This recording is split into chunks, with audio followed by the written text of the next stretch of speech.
بسم الله الرحمن الرحيم.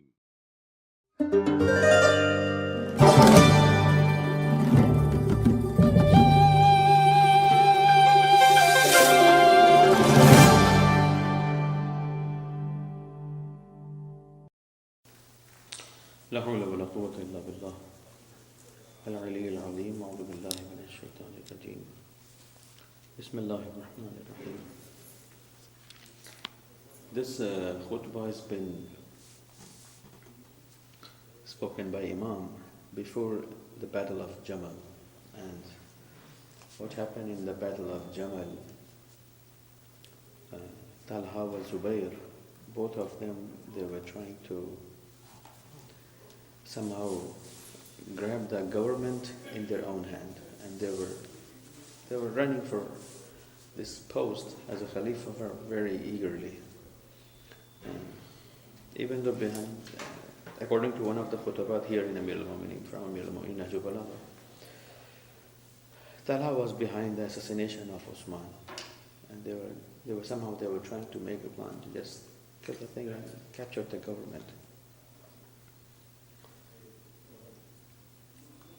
Even in the Battle of Jamal, they were with Aisha and promoting her, just go for fight and capture the government. So the main figure in the Battle of Jamal, it was Aisha al-Mu'minin. She was against al-Mu'minin, but she had a team behind her, and one of the most influential people, they were Talhah and Zubayr. So Imam, in this khutbah, Imam is talking in 2 or 3 parts. The first part is for Talhah and Zubayr and their reality. And their reality based on what they want, what they're appealing, what they're trying to achieve. And what is the human reality if he is not well maintained with teachings of Ahlul Bayt or teachings of Quran and Sunnah Rasulullah. This is the first thing. And then Imam remembers his ashab. They lived at the time of Rasulullah, and Imam supported Rasulullah, and now they're gone.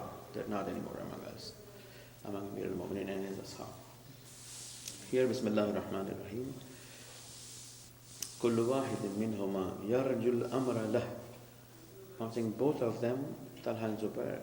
Al-Amr in Arabic has many meanings. Here in this part, Al-Amr means government, Hukuma, Khilafah. I'm saying both of them, they were trying to grab the government into their own hands. كل واحد منهما يرجو الأمر له ويعتفه عليه دون صاحبه. And this part is beautiful.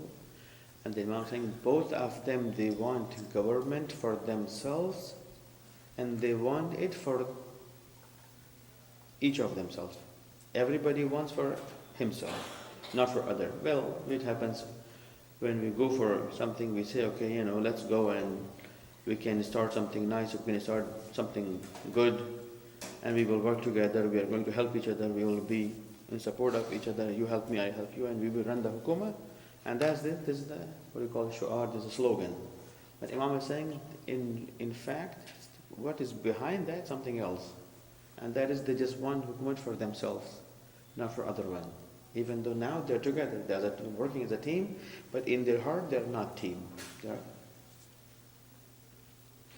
كل واحد منهما يرجو الأمر له ويعتفه عليه دون صاحبه. And then Imam is saying, ولا يمتان إلى الله بحبله ولا يمدان إليه. 2 things. Number 1, Imam is saying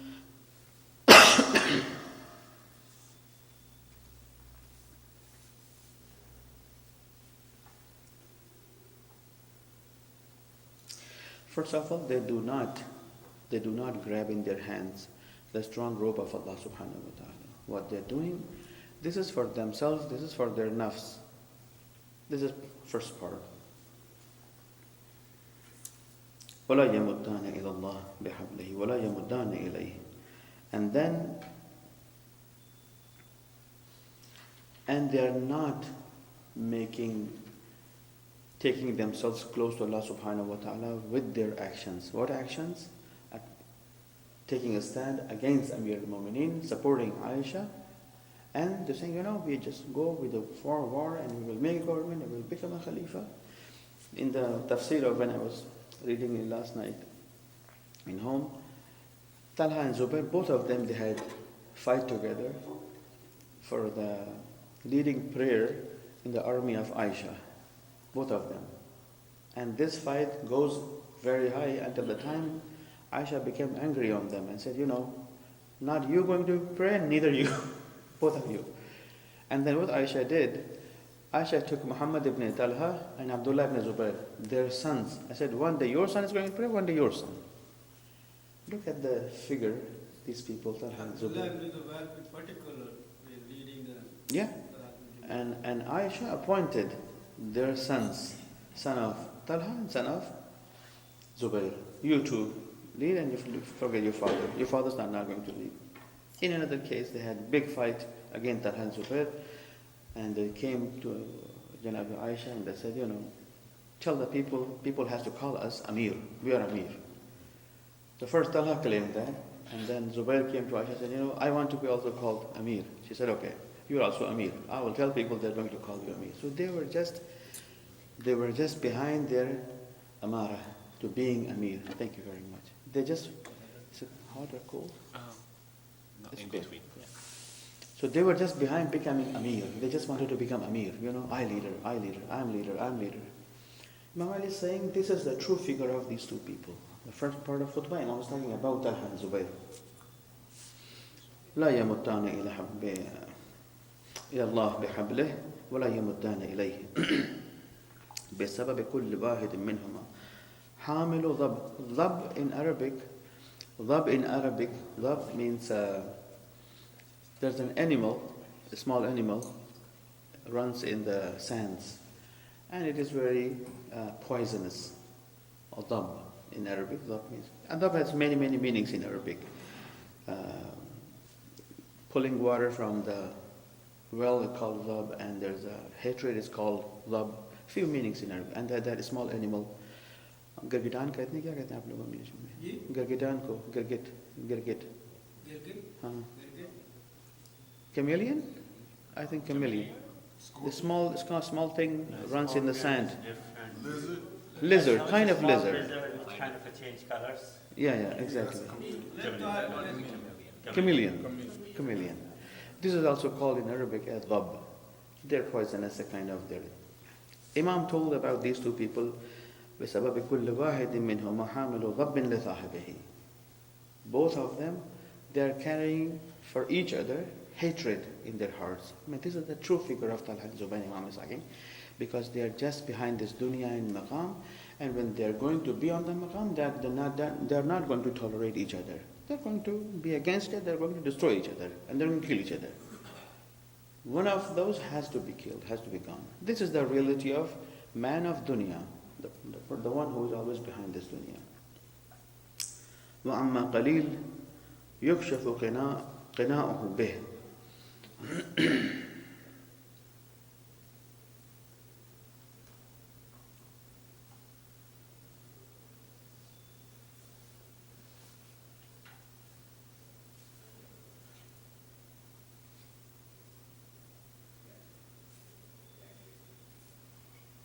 والله لئن أصابوا الذي يريدون لينتزعن هذا نفس هذا.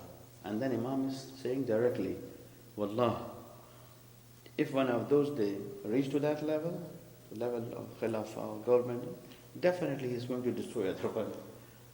Because they're just behind dunya, and people, this is the point here. People, they are behind this dunya, they are not going to feel it is sufficient. There's no sufficiency. They want everything for themselves. And if you go into the history of kingdoms in India or Iran,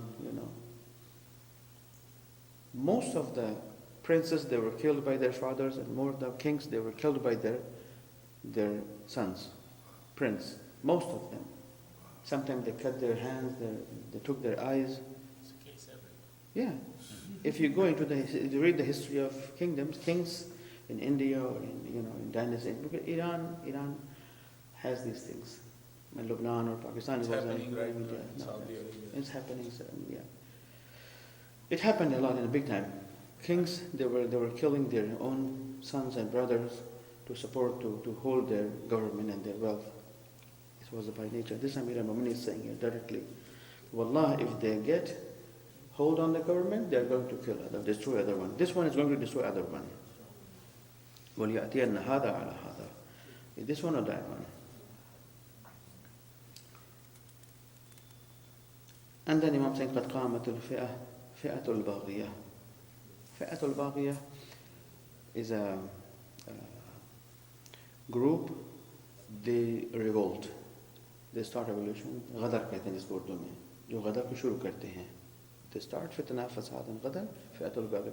There's a hadith from Rasulullah about Janab Ammar. Ya Ammar, ستقتلك فئة الباغية. In Safin, if I'm correct. Army of Muawiyah, they came to kill Janab Ammar, and they were فئة الباغية. They went against Amir al-Mu'minin. So they were the person they started ghadar, they started inqilab, they started fasad. فئة الباغية. فئة الباغية means a group of people, they go against the government, they go against the legitimate rebellions. So you are going to be killed by rebellions. And this is the beautiful thing when Janab Ammar heard this sentence from Rasulullah, he asked Rasulullah. And then Rasulullah told Janab Ammar, Ya Ammar, you are going to be killed by rebellions, and from this dunya, milk is going to be your last food. Milk is going to be last food. When he became wounded and he was about to become shaheed, he asked water from ashab. He said, bring me some water. So they said, okay, instead of water, let us bring him some milk, because he is wounded and he is losing blood. So they brought him milk to Janab Ammar ibn Yasir. When Ammar saw the milk, he started crying. And they asked, Ya Ammar, why are you crying? He said, this is the sign of that I am going to leave this world and I am going to see my Habib, my most beloved one, Prophet Rasulullah. And they asked Janab Ammar, how do you know that you are going to die? He said, Ya Rasulullah told me, from this world, in this condition I am wounded and I am losing blood, and you brought me milk, this is a sign for me. Rasulullah told me, Ya Ammar, last food from this world is going to be milk for you. So I'm going to drink it and I'm going to leave this world and I'm going to be with Ali ibn Abi Talib and Rasulullah. So who killed Janab Ammar? Fi'atul Baghiyah, rebellions. They killed. Here in Jang al-Jamal, in the Battle of Jamal, Aisha is rebellion. And Talhah and Zubayr, they're all rebellions. They're supporting each other to go against Amir al-Mu'minin, basically. قد قامت فئة الباغية فأين المحتسبون. محتسبون, people of faith, people of taqwa, people of iman, they have been fighting with Rasulullah and Amir al-Mu'minin in the old times, different battles, and then now they become shaheed. So Imam remembered them. Where are my supporters? Where are the true supporters? Where are the true mu'minins? أين المحتسبون. فقد سنت لهم السنن وقدم لهم الخبر. And then Imam said, Sunnah is become practical for those people. Well, they came to this world, they live good life, the mu'mineen, the awliya of Rasulullah and Amir al-Mu'mineen, and now they passed away. They're not among us. But Imam is remembering them, like Ammar, like other ashab, like Malik Ashtar. If they would be here, they would support me. And Aisha and Salah and Zubayr, they could not go against me. So they're doing fitna, and I'm missing my friends, my old friends, my true friends. They've become past. They're shaheed anymore. They're not anymore alive. قد سنت لهم السنن وقدم لهم الخبر. Then Imam mentioned here about three group of people. ناقصين.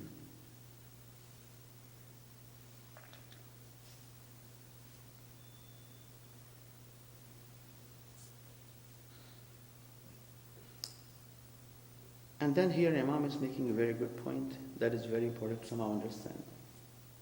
وَلِكُلِّ ضَلَّةٍ عِلَّةٌ وَلِكُلِّ نَاكِثٍ شُبْهَةٌ. There's lots of people, they go for ضلالة, gumrahi, misguidance. Lots of people. And none of those, they go behind dalala and gumrahi and misguidance without evidence or without dalil. They have some reasons in their hand. Here Imam is saying, وَلَكُلِّ ضَلَّةٌ إِلَّا. हर गुमराही के लिए एक दलील है. For each misguidance, for every misguidance, there is a proof, there is a reason behind it. So you have to understand that reason before you go to dalala.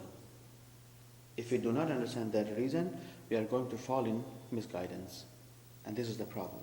وَلَكُلِّ ضَلَّةٌ إِلَّا. ضَلَّة in gumrahi, misguidance. और कोई word है इसके अलावा misguidance के अलावा गुमराही के लिए अच्छा लफ्ज़? There's a better word for ضَلَّة in English? Astray. Very good word, yeah. Thank you very much. Astray. For every path of astray or every astray, there's a reason behind it. We all have to understand that reason. Is that reason is correct, taking me toward Allah or not? So Imam is saying, لِكُلِّ ضَلَّةٍ إِلَّةٌ. There's a illah. Illah ni wajah. Ek wajah hai, har gumrahi ke liye. For every astray, there's a reason behind it. And we have to know that reason. What is that reason is taking me towards that? Here, in this battle of Jamal, what is the illah? Love of dunya, hubb dunya, mal, maqam, shuhrat. This all get together and make an illah to go against Amir al-Mu'mineen Ali ibn Abi Talib and fight with Amir al-Mu'mineen in battle of Jamal. وَلَكُلِّ نَاقَةٍ شُبْهَةٍ. And people, they have broken their deal with Imam. Naqis. Naqis means the person, sometimes we say in Farsi, not in Urdu, but in Farsi, वो आदमी बड़ा नाकिस आदमी है, जिस अपना कौल तोड़ दिया, अपना वादा जिसने तोड़ दिया. The person who's broken his word, and broken his deal, his qawl, his promise, his naqis. And there's a shubha for naqis, Imam is saying. People, they're breaking their word, their deal, their promises. There's a shubha in their mind. And we all, as a human being, we all have to remove these shubhat. Shubha means doubts. We have doubts in our mind, so we have to clean the doubts. Most of the people, they go towards hellfire, towards Jahannam, they are people of doubts.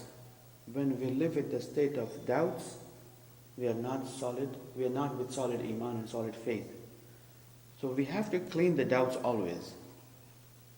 That's why in Islam it says, asking questions is always welcomed in Islam. When we have questions, we have to go for answer. We have to go and look answer in the Quran, in the Rawayat, into Sunnah Rasulullah. But somehow we have to remove the doubts. If we still have doubts in our mind, and we're just passing by, okay, just forget it, inshallah, tomorrow, and then all of a sudden I open my eyes, I'm 55, and I'm 60, and I'm 75, and I'm 80, and I'm 90, and there's a pile of doubts in my mind, and I have no answers for those. Sometimes I really feel people come to me in the age of 60, 70, they ask questions, they're supposed to ask at the age of 25 or 20 or 15, not the age of 75 or 80. Well, question is also a question, there's no problem. If you have questions, then ask your questions. But this should be solved by the age of 15 or 20 or 25, not at this age. Now in this age we have to ask bigger questions. So Imam is saying, for those, they break their promises, they have doubts in their mind. And these people, they have doubts in the Walayat Amir al-Mu'mineen, Ali ibn Abi Talib. They have doubts in the Wasayat of Amir al-Mu'mineen, that he is the Wasi or he is the Wali of Rasulullah or not. They had doubts, whether they were in Ghadir, but they had doubts. Because doubts and nafs. Doubts and nafs. Doubts and nafs. Nafs is, when I have doubts, nafs is going to take us to those problems. وَلِكُلِّ ضَلَّةٌ إِلَّا وَلِكُلِّ نَاقَةٍ شُبْهَةٍ. And the last part of khutbah is very beautiful. The Imam saying, وَلَا أَكُونُ مُسْتَمِعِ اللَّدَمْ يَسْمَعُ النَّائِ وَيَحْضُرُ الْبَاكِ ثُمَّ لَا يَعْتَبِرُ. There's that, which is highly recommended in Islam. I wish I could bring some hadith on this topic. Inshallah, maybe next time, and I will see. Mu'min, what's going on around us in this world? Every single happening around us. It is highly recommended for a moment we have to learn, I have to learn my lesson from that happening. We all, as a mu'min, When we pass by, let's say we're driving and we're passing by the road, and all of a sudden we see that two cars, they hit each other, boom, and there's a big accident happened. And I said, I don't care, I just passed. Is it good? No.